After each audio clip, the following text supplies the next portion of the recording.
आज केन्द्रापड़ा पंचायत समिति रे बीएसके नवीन कार्ड बंटन कार्यक्रम रखा जाइथिला जो आमर मान्यवर विधायक महोदय चेयरमैन भाइस चेयरमैन समस्ते जोग देइथिले आमर सबु लोक स्वास्थ्य कवरेज करने कि मान्यवर मुख्यमंत्री ऑनलाइन रे अप्लाई करने कि आह्वान करथिले तो सेथिरु आमर 5000 फैमिली केन्द्रापड़ा ब्लॉक रु अप्लाई करथिले ऑनलाइन रे अप्लाई करथिले से मानेकर वेरिफिकेशन होला परे 4500 लोकंकर वेरिफिकेशन रे योग्य विवेचित होइथिले जो माने इनकम टैक्स पेयर नुहंती एवं जो माने रेगुलर कर्मचारी नुहंती से मानक बाद छाड़ी कि सब लोक माने अप्लाई करथिले तो सेही कार्ड आमे गवर्नमेंट रु रिसीव करला परे आज तार बंटनर कार्यक्रम रखा जाइथिला एथिरे महिला मानक पई कि 10 लाख पर्यंत इंश्योरेंस कवरेज अछि एवं जेंट्स लोक मानक पई कि 5 लाख पर्यंत फ्री ट्रीटमेंट अछि 9 प्रकार डिजीज पई कि प्राइवेट हॉस्पिटल से माने चिकित्सित होई परियो बोली एही कार्ड रो कवरेज रहिछि। विजु स्वास्थ्य कार्ड दिया जाइथिले जो मानक राशन कार्ड थिले से माने ऑटोमेटिक विजु स्वास्थ्य कार्ड रे इन्वॉल्व थिले नवीन कार्ड होउछि बीएसके कार्ड रो एक्सटेंडेड वर्जन जो थिरे लोक मानकर राशन कार्ड नाही से माने भी एथिरे अप्लाई करथिले ऑनलाइन जरिया रे से माने कार्ड अप्लाई करके से माने विवेचित योग्य विवेचित होइछन्ती। बहु जन कल्याण कार्यक्रम असुमारी जन कल्याण कार्यक्रम भितर विजु स्वास्थ्य कल्याण योजना सारा भारत वर्ष रे कौन भारत वर्ष बाहर मध्य एक प्रशंसित जन कल्याणकारी योजना साधारण लोकटे स्वास्थ्य समस्या पड़े विशेष भाव में ग्रामांचल लोकटे स्वास्थ्य गरीब लोकटे स्वास्थ्य पड़े से सबुठु निराश और हताश होकर रोला। आज प्रिय मुख्यमंत्री नवीन पट्टनायक आर्थिक व्यय बराद को चिंता न करी विजु स्वास्थ्य कल्याण योजना भली एक योजना करें जो कि 96.5 लाख परिवार तार उपकृत होते एवं से जो माने राशन कार्ड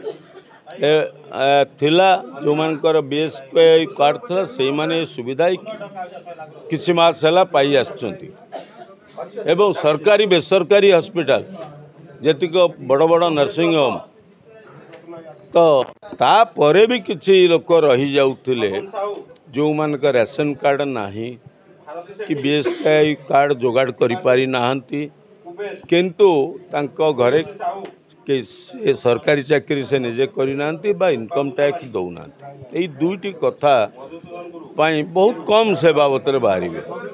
प्राय 100% लोक यार सुविधा नबार व्यवस्था एभली व्यवस्था को कार्यकारी करिबारे विजु स्वास्थ्य कल्याण नवीन कार्ड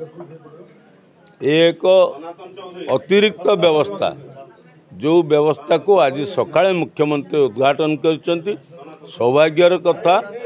आज आम केन्द्रापड़ा सदर ब्लॉक रे आम चेयरमैन भाइस चेयरमैन को उपस्थित रे बीडीओ को जीपीओ को उपस्थित रे एवं साधारण लोक माने विभिन्न प्राय 4500 रु अधिक लोक ये अतिरिक्त कार्ड रो दरखास्त ऑनलाइन करथिले समस्ते पाइबा पई योग्य होइचंती एवं सेमाने याकू नेबे यार सफल उपयोग करिए बोली आम आशा कर।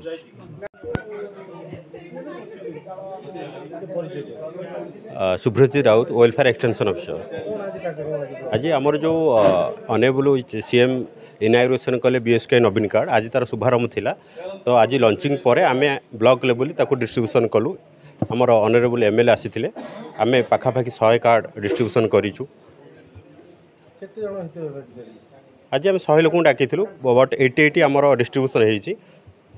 आमर 3टा पंचायत थी गोटे हूँ कपालेश्वर श्यामचंद्रपुर देन गोलनगर नवीन कार्ड सेम किसी आमर जो पाँच 5 लाख लेखा मेन मानू आ वोमेन मानू 10 लाख